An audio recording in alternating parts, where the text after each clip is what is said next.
Hello, good afternoon, good evening, good morning, depending on where you're joining from today. Thank you for joining our weekly live stream to talk about all things related to digital transformation. Today's topic that we're going to dive into today is how to stop being managed by your system integrators and how executives are regaining control or can regain control of their ERP and digital transformation projects.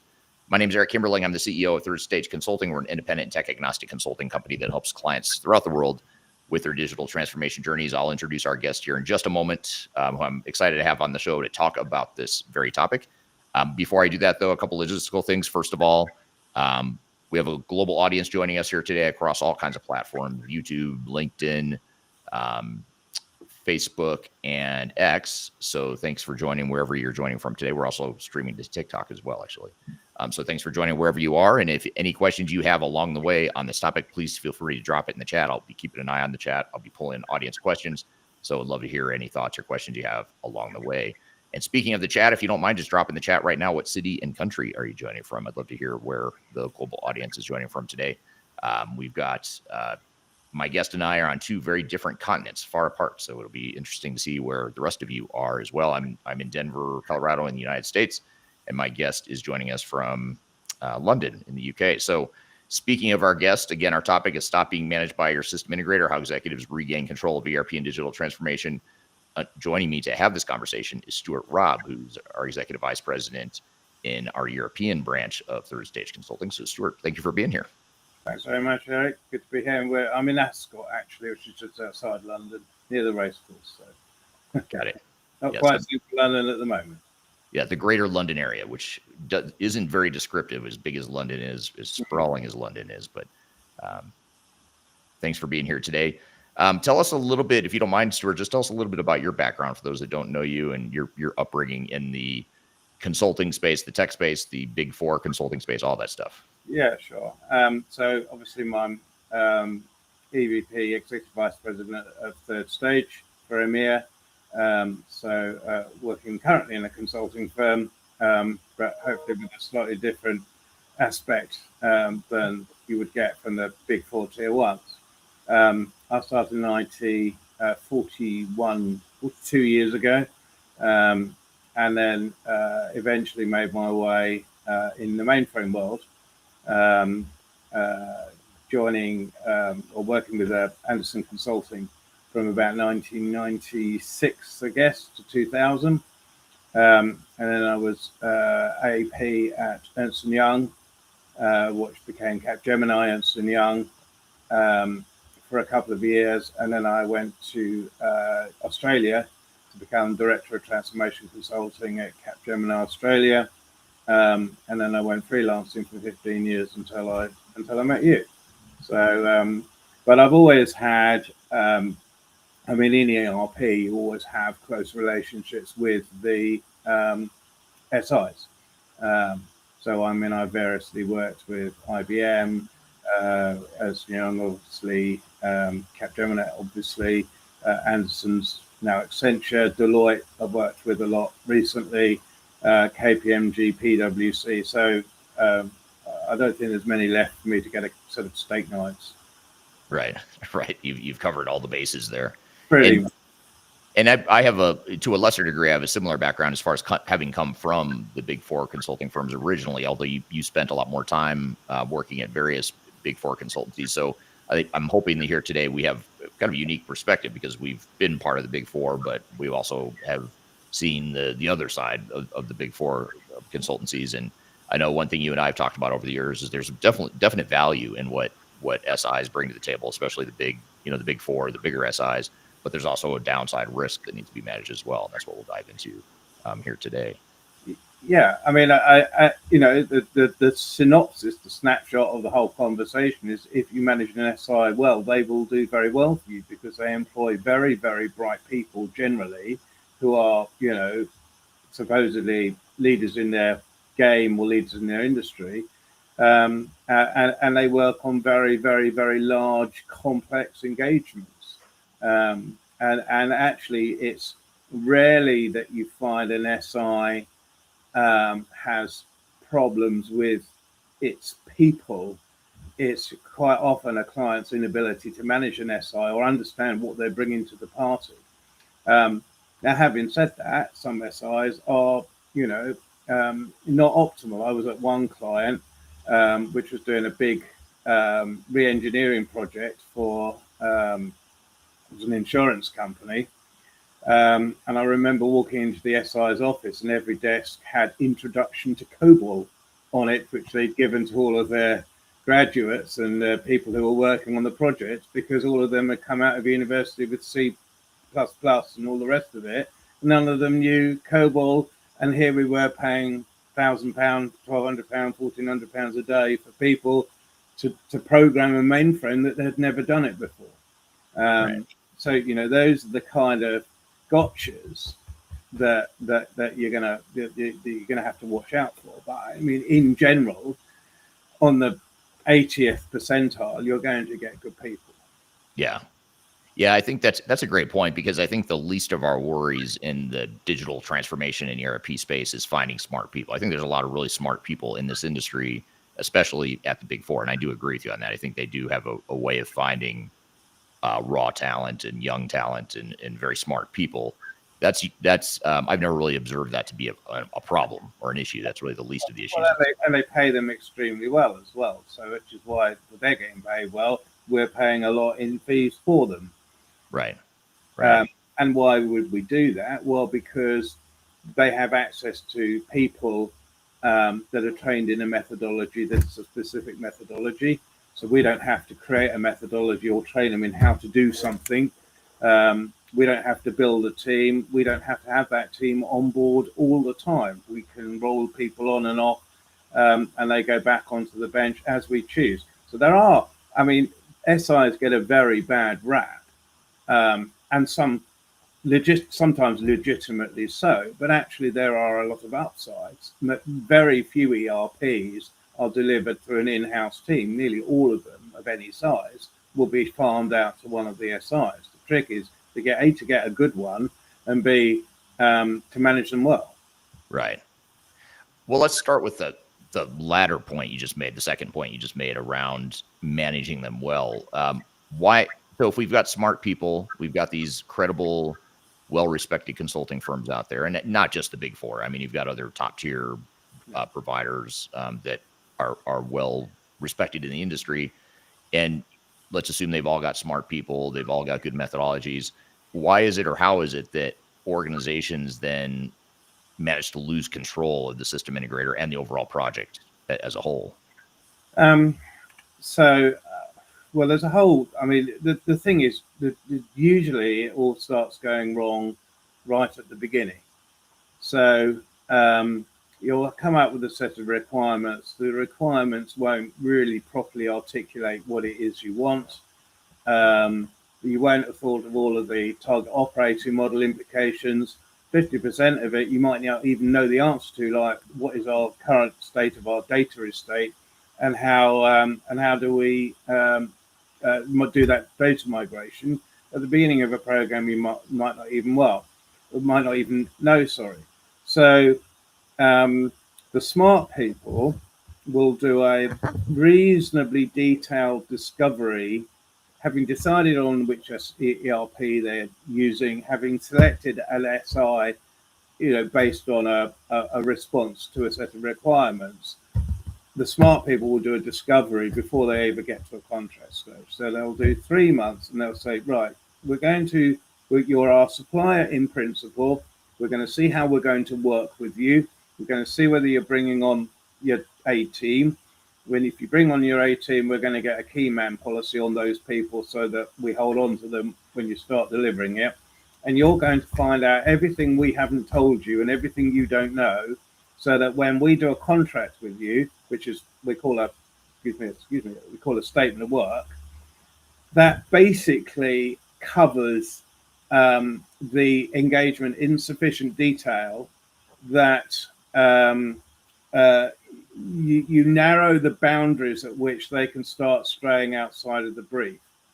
So a lot of organizations will just go, great, we've chosen an SI, let's contract. And they will sign the contract. The SOW statement will be rubbish or next to rubbish. It'll have massive gaps in it. And as with all the things, you contract in haste, you repent at leisure, right? And so start wrong, end up wrong. I think the other thing is you said the word lose control. I think what happens in my experience in most organizations is the organization cede control. Yeah, it's a good point and of clarification. and so they assume the SI will come in and run it for them. They have next to no commercial oversight. They have next to no delivery oversight, and then they get very surprised when the SIs run out of control. And it's because most people don't even understand what the SI is doing for them. I was on an engagement where every time there was a problem, the SI brought on another project manager. I mean, we had project managers, literally, there must have been one for making the team. There were so many of them. Right. And it's because the SI had a massive bench where it had recently had a project that had got stopped, and they had loads and loads of project managers on the bench. And the SI is there to get their bench off of their premises and onto your premises. So unless you're very wise to that, and unless you are really gating that whole process of onboarding and making it really clear what these people are doing, well, just put as many people as they can on. That, you know, it's the old Wolf of Wall Street, Wolf of Wall Street thing, isn't it? You know, my job is to take my client's money from their pocket and put it into my pocket. That is all they are there to do. Yes, they'll do some nice delivery, and yes, they'll give you a nice ERP, maybe, but that's not what they're there for. They're there to fatten their partners' wallets and Right. to make sure they're not spending money on people that are not on client sites. And you are the gatekeeper. You vet who comes on. You decide whether they're any good. You send them home if they're not. It's all in your power. And most organizations just don't exercise it. They just give it all away. Say to the SI, click on. You know, it's nuts. Well, it's the easy answer on paper because you're the expert, right? You're the expert. I don't do this every day like you do. I want you to do it right. So I'm just going to outsource this whole thing to you, which there's some merit to some degree of that. But I think if you go too far that direction, you're right. You're just going to have a conflict of interest. I mean, I'm doing an engagement at the moment. It's quite complex with an SI. I've got multiple dimensions to it. The SOW for just the one stage we're doing at the moment is over 150 pages. Wow. And it goes into precisely what the scope is and what it isn't. It lists every interface, every bank account, every legal entity. It covers every geography. It covers all the headcount in the geographies. It goes on and on and on and on and on. It's like the perfect project initiation document. In fact, that actually is what it's based on. But the most important thing it has, and I find it baffling, and I come across this time and time again, it has a list of deliverables from each stage or each phase that you can measure. You can measure for quality and you can measure for cost. Every deliverable is broken down by cost. Now, some people say, actually, well, you know, that's far too much effort, and the effort to put that together is onerous. Well, that's why we do a 3-month discovery, because it's building the SOW in a partnership effectively. But there is an alternative way, which I've also used successfully, but it carries a much larger risk profile and generally tends to serve outsourcing style engagements rather than delivery engagements, which is actually, you don't bother with an SOW at all. You just say, the solution that you deliver must produce these business outcomes.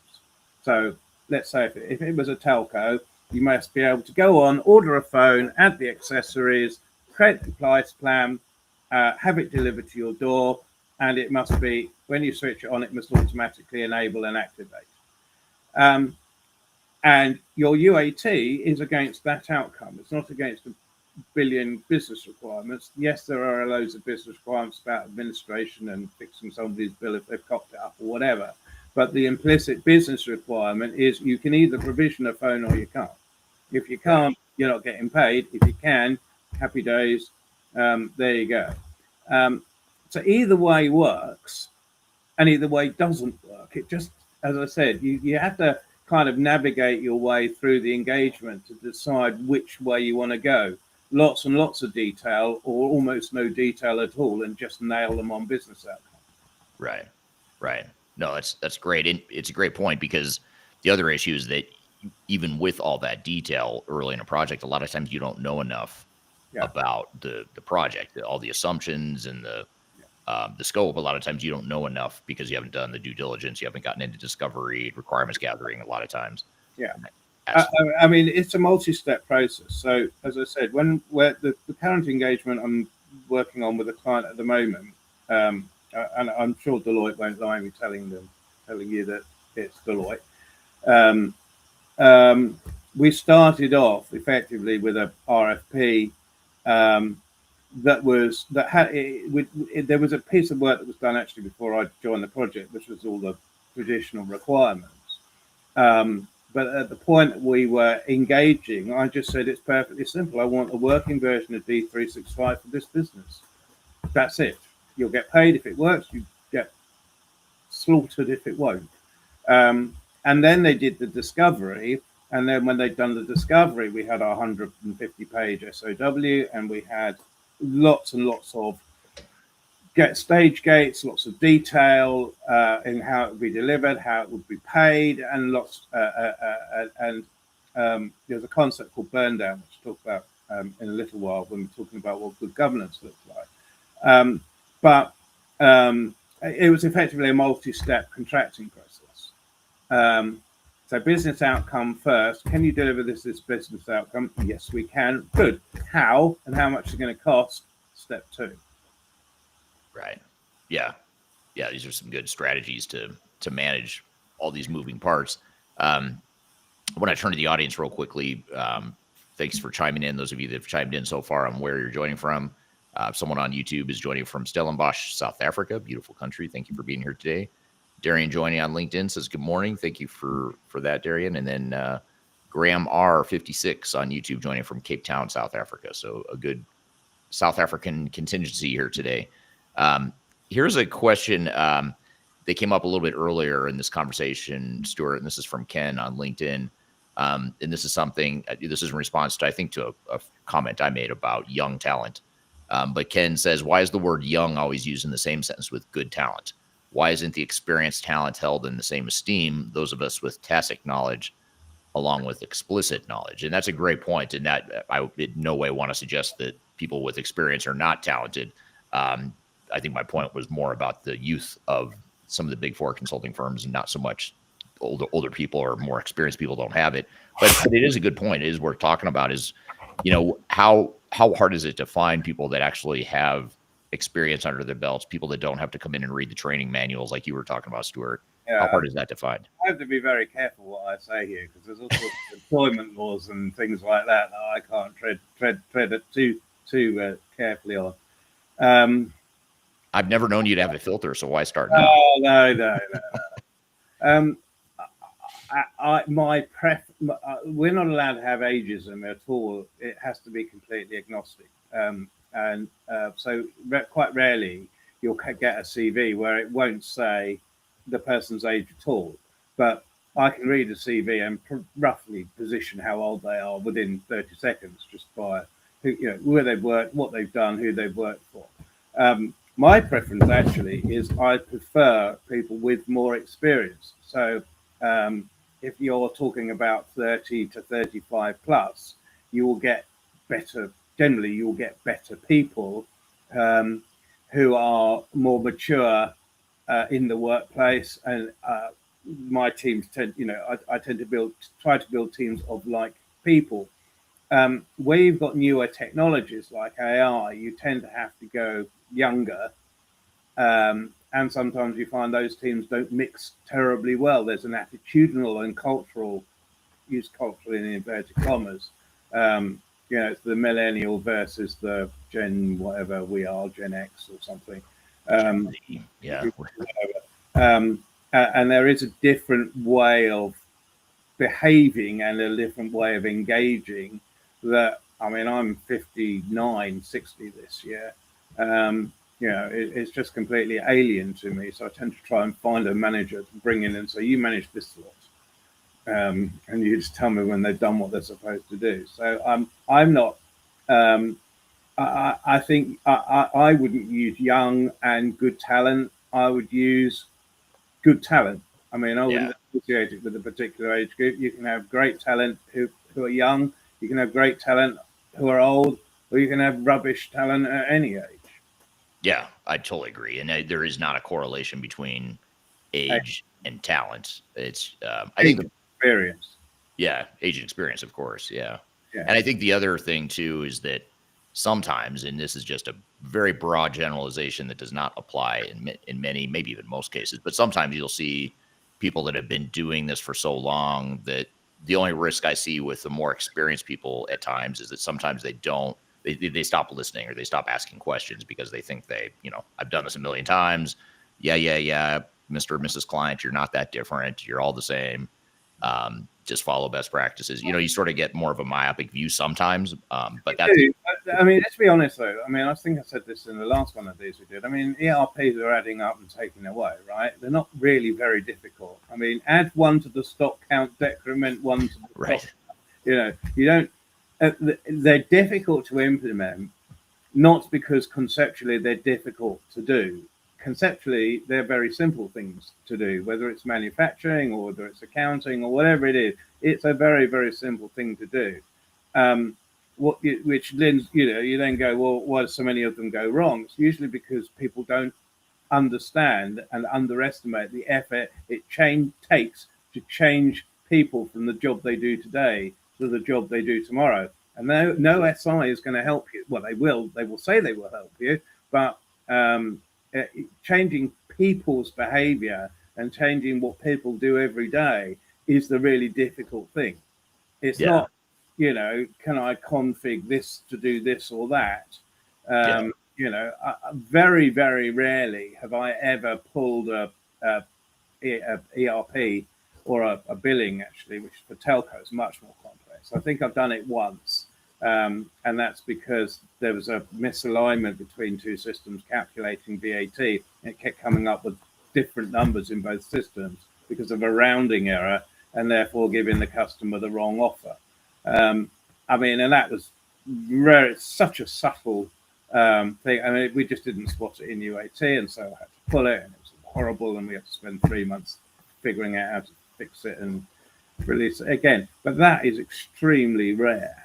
Right. The normal thing that goes wrong is the client loses control of the scope, or the costs start running out of control because all sorts of things start being surfaced that we didn't think about when we started, and we didn't put in enough contingency, or quite rarely does it go back to the technical implementation. As I said, it does happen now and again, but it's generally quite rare.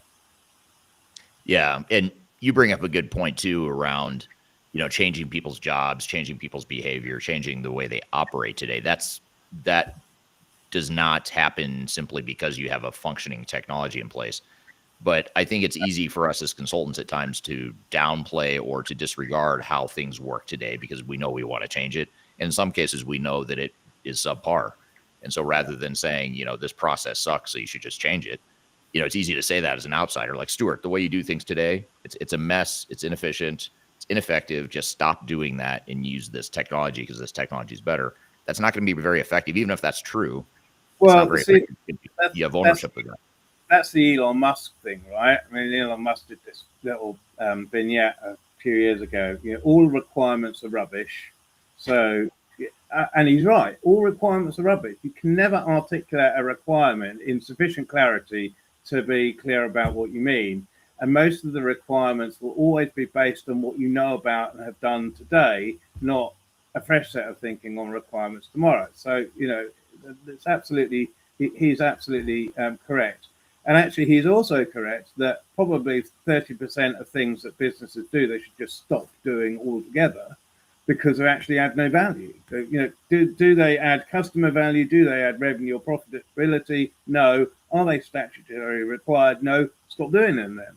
So there are, we can take those lessons away. But I think the other thing is that there's a tendency to believe that NSI prioritizes technology rather than business outcomes.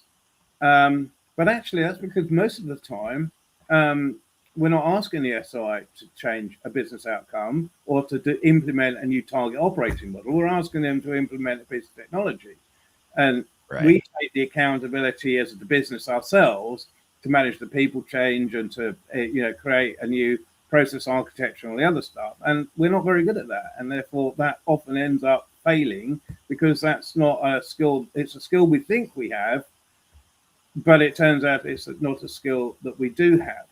And then you get the flip side where you do try to get the SI in to do the business change, and they don't understand the organization or the culture or the politics. So they start slamming into, executive incentive schemes that aren't aligned and all the other nonsense that goes on. And so again, you create a failure point where actually, if you thought about it a bit harder to start with, you'd realize actually we're not set up for success. Nearly all of this comes back to setting yourself up for success. And this is, start wrong, you'll never, ever end up right. Yeah, that's a great point. And here's a follow-up question that touches back on a point that you made earlier, or that we talked about earlier, Stuart. This is from Darian on LinkedIn. She says, do you think most executives actually want control, or are they consciously trading it away for psychological safety? In other words, does it just feel safer if I just say, hey, let the big SI handle this. They're the experts. They've got this under control. Well, that's a really, really interesting point. And that is very well made, because executives do think that if you get EY or Accenture or Deloitte or whoever it is in the room, and you've got their senior partner schmoozing you and giving you the 9-figure sum that it's going to cost to implement, they feel almost like a emotional relief that they're paying so much money to do this big thing, and it's all going to go perfectly. And they then become very surprised when it's all gone horribly wrong, and all of a sudden they've been fired. And I've seen it a number of times actually, where an exec has generally gone on with the belief that because it's been given it to the SI, he's now offloaded all of that executive accountability onto the SI. And if it all goes horribly wrong, we can sue the SI and we are all absolved of blame. And I was involved in one where a whole raft of senior heads, including the CEO, either retired or got scalped because the thing had been such an unmitigated disaster. And the fact that they got an SI in didn't help them at all. Right. Especially as it was evidence later that they actually hadn't listened to what the SI was telling them and advising them in the first place. That also didn't help. Right. No, it's a great point. And how do you actually, I'm going to bring up another question that leads into mine here. Here's another question from Ken, and I'm going to build on Ken's question here. But Ken on LinkedIn says, I've always said that if you really want to understand the product you're getting from any service provider, understand the revenue model. The SI's revenue model is billable hours.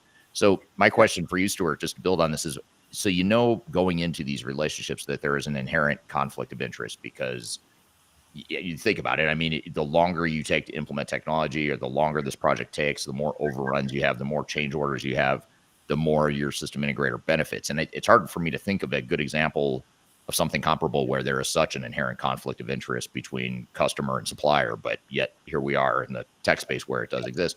How do you manage that? How do you navigate that conflict of interest? I mean, I do it in two ways. One is I do it in a number of ways. One is I nail them on the business outcome for a particular amount of money. And there are all sorts of revenue models that you can put in place.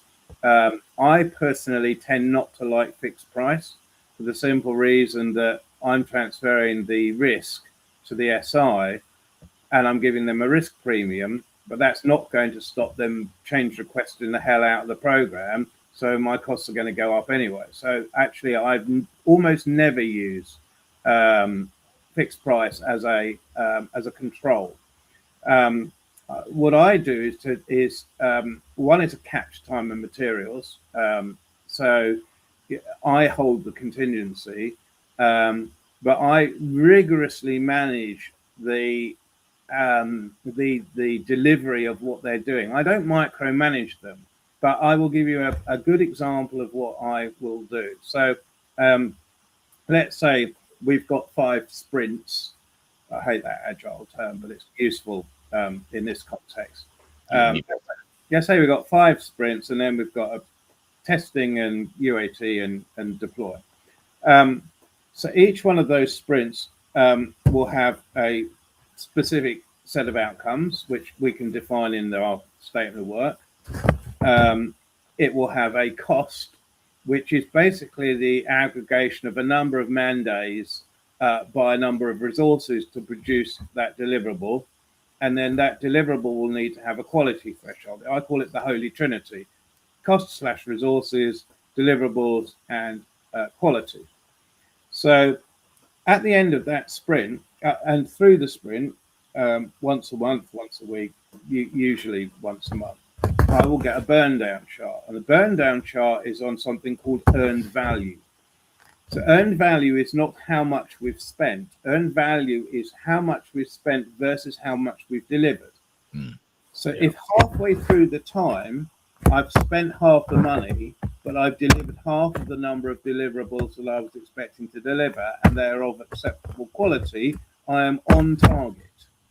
If I have spent 75% of the money and only delivered 25% of the deliverables, and of those 5% they've got to redo at their own cost, well, I'm massively behind. Right. And you can also use this theory in other ways as well. So on one project, not this one actually, but on one, we were under burning. So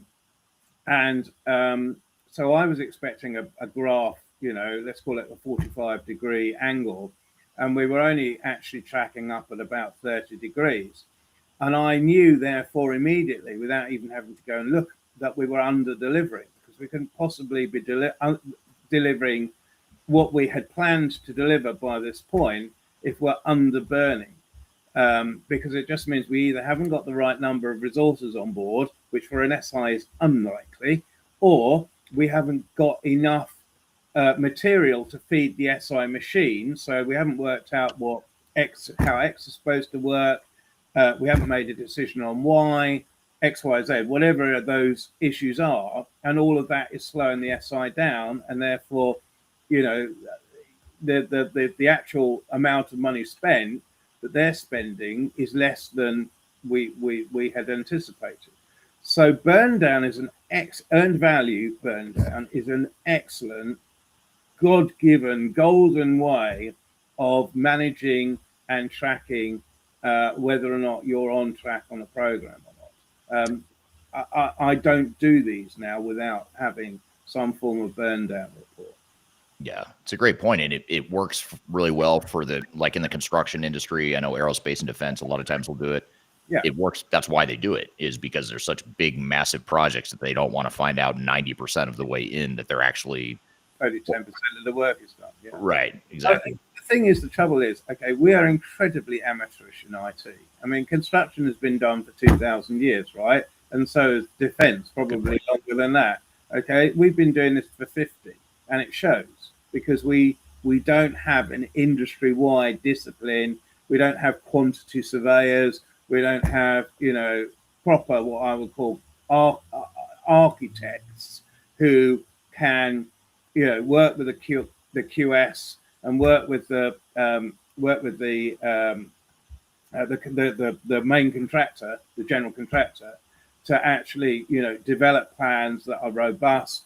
I mean, construction projects go wrong too, but it's quite rare that a building falls down because it's not been constructed right. Whereas it's quite common that a piece of technology, an ERP or an HCM or something, blows up because we've not been following a good set of disciplines. Right.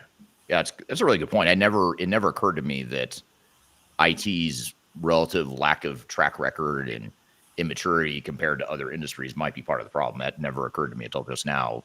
Talking about construction that's been doing this for a long time. And, I think if we treated these projects more like we would inherently and intuitively treat a construction project, we'd probably do a lot better. Because if you think about all the things you should be doing with a construction or you should be doing with an IT project, you would absolutely do in a construction project. So things like you don't just hire a subcontractor in a construction project, like a plumber and electrician, just have them go do whatever they need to do, and they're just going to bill you by the hour without any sort of direction or business outcome, as you would say. Yeah. But yet that's what we do in IT a lot. It's nuts, right? It is. and the outcome is entirely predictable. Yeah, we know what's going to happen, and then we wonder why. And then you and I sit here having these conversations. Why do these projects fail so often? Well, because they're not. Maybe it's because we're not running them well. Manage them properly. Yeah, exactly. We're not running them right. Exactly. There's a couple longer comments. I'm going to try and condense these if I can. This one's from Laik on LinkedIn. I'll just get to part of your question here, Laik, because I think your first part is really good. I'm sure I've said this before, but the reason I keep saying be your own decision maker is simple. In a lot of transformation programs, there's no real decision maker in the room, or there's no one who can challenge the SI, ask the hard questions, and say, hold on, prove it. That's the real problem. That prove it is the most, I mean, I use trust but verify. And there are two aspects to that. One is the vendor management side, which again, organizations tend to do extraordinarily badly with SIs. So, you know, just the simple stuff like tracing what's been delivered, tracing how the money's being spent, tracing whether people on the SI are being productive is done, you know, much worse than we would do if a builder was building our extension. You know, if the wall is crooked, we look at it and get a spirit level and say, well, that's crooked, take it down and do it again. We very rarely get down to that level of intrusive management. And it's true to say that you shouldn't have to, but, you know, for every 10 things they tell you, you should check one, right. You know, because it's just good practice. I think the other thing, I don't want to sell the services at third stage too much. Yeah, actually, yes, I do. But I mean, the reason for having people who really understand the SIs in the room on the client side, I mean, you and I both do a lot of client side management and assurance, is precisely because we know exactly, or usually we can see it all start and wobble before it comes off the rails. And we know what the right questions to ask. I mean, I was saying to somebody, I mean, you know, 20 or 30 years ago, I had to do all of this really, it was hard work. Now I can usually even just feel instinctively, you know, whether it feels right or it feels wrong. And, you know, you don't need to look at a RAG report. In fact, they're the worst, most useless indicators of trouble or not that there is. Yes. Because you can, it's very interesting. I had this with a client. I was speaking to their group internal audit, and they were saying, well, your RAG criteria are not consistent. Your work stream is reporting red, and yet your report to the main board is green. So how do you reconcile that?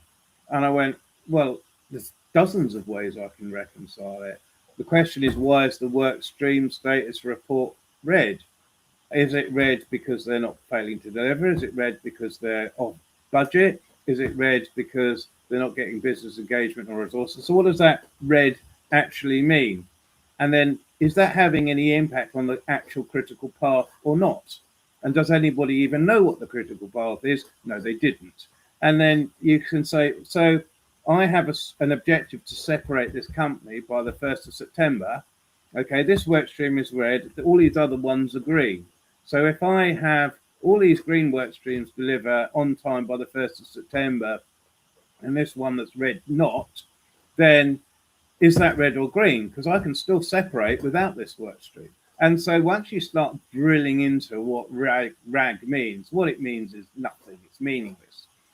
So I actually prefer to use RAG in the same way that you would use it on an airliner or, you know, any critical system. You know, if there is something that's amber in a nuclear power station, actually, I think they use white. But if there's something amber, okay, that means a value is out of tolerance and you need to go and investigate it, but it's not a critical risk. So go and figure out why it's not right and make a course correction. If it's flashing red, it's a master caution. That means the gear's not come down, you've dumped all your hydraulic fluid, or you've run out of fuel. In which case, that is a critical issue. Intervention is immediately required to course correct. And so you should be spending all of your attention on finding out what the problem is and going through what in airplanes they call QRF, a quick reference. But the problem is that even boards over rely on RAG to tell the truth. And there is no objective truth in RAG. It is just a sense of an alert for action. Right.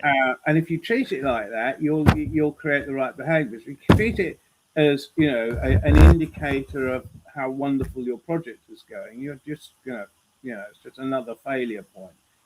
Which is unfortunately what happens a lot, because it becomes a self-preservation and a CYA tool, because you don't, and that's why we don't grade our own homework when we're in school or university growing up. The reason we don't grade our own homework is because we would have a bias or inherent need to, maybe not be as truthful as we want to be or as candid as we want to be with our own performance.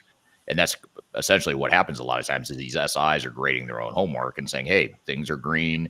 Yeah, there's a few hiccups here and there, but these are totally normal. We'll work through it after go live. We'll work through those issues, or we'll push that out to phase 2. They've always got a reason, but they're not always good reasons. I mean, there's a couple of points in there you make are really important. And that's like, unless you're measuring burn really carefully, what you'll find is that and I actually pulled an organisation up on this a year or so ago, that the work was not 100% complete, but they'd reported the burn down as 100%. And I said, well, how can the burn down be 100% if only 90% of the work has been done? What you're going to do is you're going to steal money from the next phase to pay for unfinished work in this phase. What you should be doing is CRing this phase for an extra 10% money and leaving the next phase alone. Otherwise, what you're going to be doing is creating a bow wave of incomplete activity that's going to continue to add cost until you get 2/3 of the way through the project, and then you're going to run out of money. Now, that on a project I was on quite early in my career is exactly what happened. The other thing as well is I find actually generally with RAGs, we start the first week of the project with everybody being really happy and their RAG is green. And then week 2, it goes amber, and it stays amber until the project is complete, when it goes back to green again, or it goes blue for complete or whatever. But, really they're pretty meaningless. Yeah. Well, and Ken has a really good point that I swear I did not pay Ken to say this, but Ken on LinkedIn says you're making an argument for a strong PMO oversight and governance. Should that not be an independent advisory consultant with a good amount of that tacit knowledge along with explicit knowledge? And if Ken wants to send me his contact details, I'll make him an offer he can't refuse in that exact regard. Right. I mean, that's why we exist, right? That's one of Third Stage's biggest planks of business in Europe, is doing precisely this. We do PMOs, we do, I do private equity and separations, but I manage SIs all the time. So whether I'm managing them directly or whether I'm providing the assurance, that's a good plank of business that we do in Europe. Yeah, absolutely. And I think actually it helps. I mean, I know there aren't that many players in the UK, certainly. So I know quite a lot of the people anyway who do the really large projects, because there aren't actually that many of them. If you think there are the top 4 SIs, and each one of them has a practice lead and a couple of good senior directors across Oracle, in each one, you're probably talking 20 or 30 people in the UK that can actually do really big, heavy lift ERP and HCM or similar projects. There aren't actually that many. And so you tend to know, even from the individual, who are you dealing with? How did they do it the last one? what are the things to watch out for. And again, that's a behaviors and cultural thing that you can't teach somebody, and there's no checklist that can give you that. You just know, right? Yeah. Yeah. And that's why, Ken brings up a good point too around, the phenomena of having a RAG or a project status report that shows all green when in fact it is not green. Or you've got a yellow or red, but it's, hey, this just is normal stuff. Don't worry about it. It's fine. We're addressing it. Sometimes it's true, but a lot of times it's not true. And if you have someone who is objective and independent and isn't worried about hurting anyone's feelings, then you're going to get a more candid outcome. I know one thing we struggle with as a company, if we're being candid here, is that sometimes when we're working with especially the bigger SIs, is they'll downplay our assessment.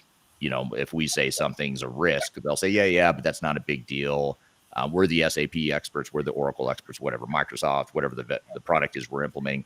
We're the experts. These guys are third stage or independent. They're tech agnostic. They don't really understand that this is just normal. This is a normal process. And it's like, well, yeah, but that's not a good excuse to to fix it. I tend to try wherever possible, especially when I'm doing things like assurance, I try to deal in facts, things that I can prove. Right. Sometimes you will present an idea and it will not, you won't be able to back it up with evidence. It'll just be a feeling, and that's okay. But as far as really reasonably possible, will use the example. They've said they've done 90% of the work. They said they've done 70% of the work, but they billed you 90% of the money. So there's a 20% gap. Now you can call that red, amber, green, or you can call it Fred or Charlie. I don't really care what you call it. There is a gap that they have not addressed. So it's not, oh, this is what normally happens in a project at this stage. This is, there's a clear differential between what they should have delivered and how much they should have charged and how much you have been charged. It's as simple as that. Now, the good vendor manager will be going back and saying to the SI, okay, you've done this and done that, and they'll find 50 million excuses under the sun as to why it's the client's fault and not their fault. And you go, it's all very interesting. So what are you going to do about it? And the what are you going to do about it question, you have to get to the right level in the SI before that question gets answered properly. Usually the partner or the senior partner, right? But eventually you'll get to the person who'll go, yeah, our mistake, or we think it's 50-50, us and the client will take 50% of the culpability, because they have an interest for these things to be successful too, and they make a minimum 50% margin, normally between 75 and 80% margin on these. They have got lots of fat in these deals, and they put a risk margin, and they put loads of line items in, unless you're really on board. I remember there was a budget I was given once. I might have told you this before. Budget I was given once, and it had 50,000 UK pounds in it for CSL, and I inherited it from somebody else. We got to the end of the program, and I went, "What is this CSL?" And nobody knew, and I hadn't spent anything. So I phoned up my predecessor. I said, "What the blooming hell is this CSL?" And he went, "What's the Carling Stein Lager Fund? If it all went horribly wrong, I'd have spent out of that. And if it all went brilliantly, then we were going to go down a pub and go and have loads of Carling Stein Lager." I went, 50 grand. Right. But, hidden contingencies, right? You will create a deliverable that you'll add 10% onto the cost of the deliverable, because there's your 10% contingency. I mean, you can hide contingency everywhere, and SIs do. Why wouldn't they? I do, and I'm client side. Right. I have a big line that says contingency. I know for an absolute fact that as soon as the project gets a bit tricky and the board don't like the number, they're going to get a red pen on that and divide it by 2. So I have the contingency I can afford to give away, and then all the hidden contingency that's spread everywhere else. Right. Those are great points. So before I ask you this next question, Stuart, one thing I want to share with the audience is we do have a guide to selecting and managing your system integrator that I encourage you to download. You can find that by scanning the QR code right here on the screen, or I'll drop it in the comments below as well. But if you download that off our website, it's a free resource. It gives you some advice on the things to look for as you're trying to define or evaluate your system integrator, as well as how to manage that system integrator appropriately. So I'll leave that up there for you for a moment for you to let you scan that and peruse that offline once we're done here. But in the meantime, Stuart, and another question that I have for you is, are there certain activities that should never be delegated to a system integrator, or on the flip side, things that absolutely should be delegated or relegated to the SI's responsibility? Well, the vendor management should never be delegated to the SI. You have to be in charge of your own destiny, right? And ultimately, whether you have a assurer or a client-side program director, or whatever structure you put in place, ultimately the accountability has to be that of the client, and the client has to be in control. And if the client isn't in control, then it is by default going to go horribly wrong, because you've got a commercial operation who is there to create and generate profits, basically, taking money out of your company with no proper oversight and no proper governance. So it doesn't really matter what the governance is, more other than the fact that you've got to be doing it, and you've got to be doing it with rigor.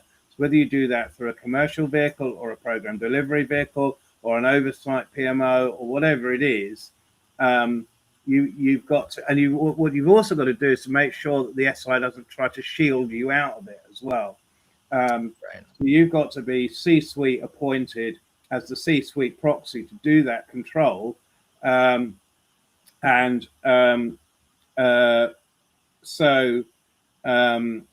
that C-suite proxy is managing the SI, is controlling the spend, is managing the scope, is making sure people are not coming onto the program left, right, and centre, start billing for doing God knows what. And that's your responsibility as the client, to make sure that control process and control mechanism is in place. I mean, Graham R56, sorry, says delegate to the SI, poacher becomes gamekeeper. Well, yeah, actually, I consider myself now to be the gamekeeper to the SI poachers. And so I do what I can to make sure that I've got good governance in place. And to be honest with you, an SI who wants a good long-term relationship with the client will actually appreciate that, because I'm quite prepared to turn around to his lordship, whoever that C-suite person is, and say, it's not the SI cocking this up, it's us, and we need to do these actions. And I can have that conversation, and that will carry some weight, because it's not the SI saying it's all your fault. It's somebody who is client side says, how can we be saying to the SI X when we're not doing Y? Right. That carries quite a lot of gravity with it, and usually those kind of interventions can be really helpful. Yeah, absolutely. It's a lot like the fox guarding the hen house is the other saying that we often use. Yeah. And here's a follow-up that Ken has that builds on Graham's point and the point you just made, Stuart. And that is this. He says, quite often, however, the client product sponsor doesn't want that bad cop PMO in the room challenging the system integrator. They don't want the stakeholders to think there's a built-in conflict, which then feeds the change management question, why are we doing this? So how have you addressed that? I know that's something you're really good at, is navigating that. I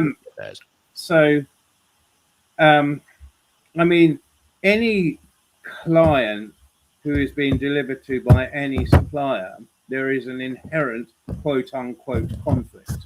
Okay, whether it's an SI delivering me an ERP or the dodgy builder outside building my extension, there is a conflict point. Okay, I want the job done as cheap as possible for the highest possible quality.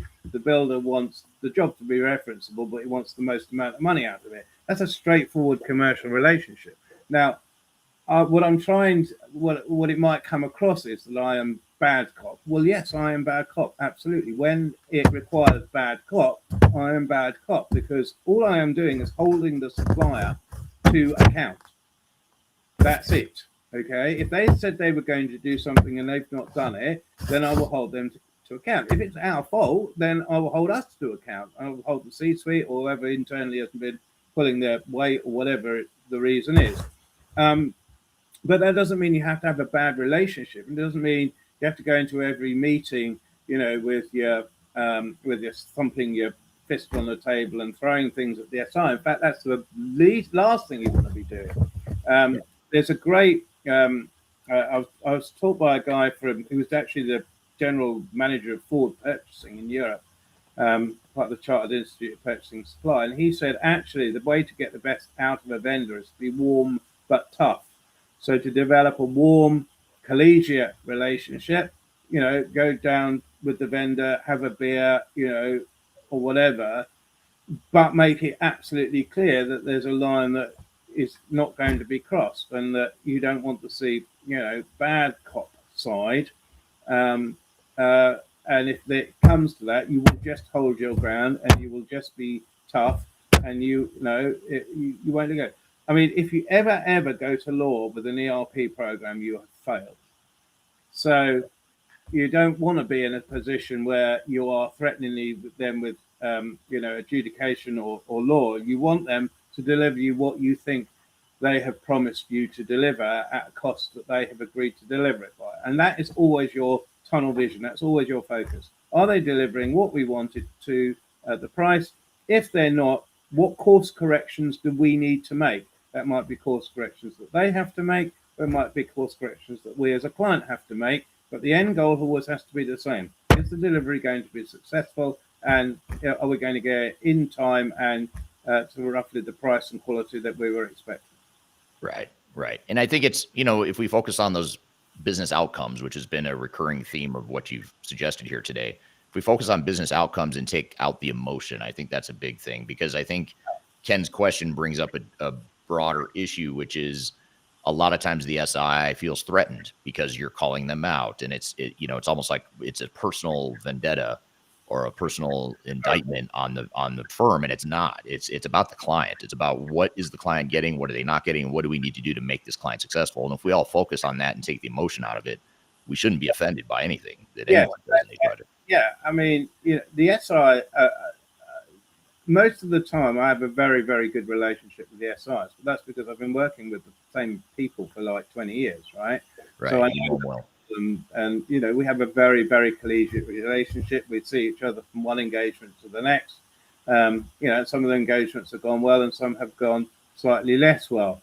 There are a number of players who have tried in the past to edge me out or push me out, or basically play a few games at the client, and those people have found that I'm quite a formidable operator when I need to be. I mean, when I play chess, I play at least 10 moves ahead, and so some people who are trying to outsmart me with 3 moves find themselves in for a massive disappointment. Right. So, again, partly I don't want to have a bad relationship with anyone, and I certainly don't want to have a bad relationship with an SI. But you muck about with me, you're gonna find me. I can play games too, and I play them usually quite effectively. Yeah, but I've seen you do that though, and it's all in the name of the client, though. That's the difference, or that's the thing. You're doing it because you're trying to make sure that this client is successful. Yeah. And that they're dealing with reality, not a pipe dream. They don't want some SIs, and there's very few of them, some individuals, and I want to come back to one individuals. Some individuals see you as a threat, so they try to, what do they call it? Fence you off, and then, get you out of the picture, undermine you. And usually I've just found that the simple thing is to just play the straight bat, because quite often my experience and the experience of people like me is such that actually they have quite a difficult time nailing their particular arguments closed. And I always go back to the evidence. I think there is a point though, and it is very, very important. And it's something that I always take with when you are dealing with an SI, you are not dealing with a firm. You are, but you're actually dealing with an individual.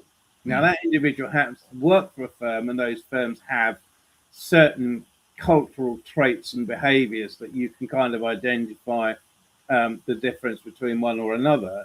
But in general, when you're buying a SI, you're buying one or more individuals. And therefore, very start, if the individual that you get is not someone you think you're going to be able to develop a good relationship and you're not going to be able to work with, you just say straight away. There's usually a senior partner or a senior partner or a managing partner or somebody you can go and say, I really like your proposition, but I just don't think it's gelling with this chap. And we really need to, if you can, swap him out because KPMG beating my door down. And you usually find that that does the trick, right? Right. Yeah, absolutely.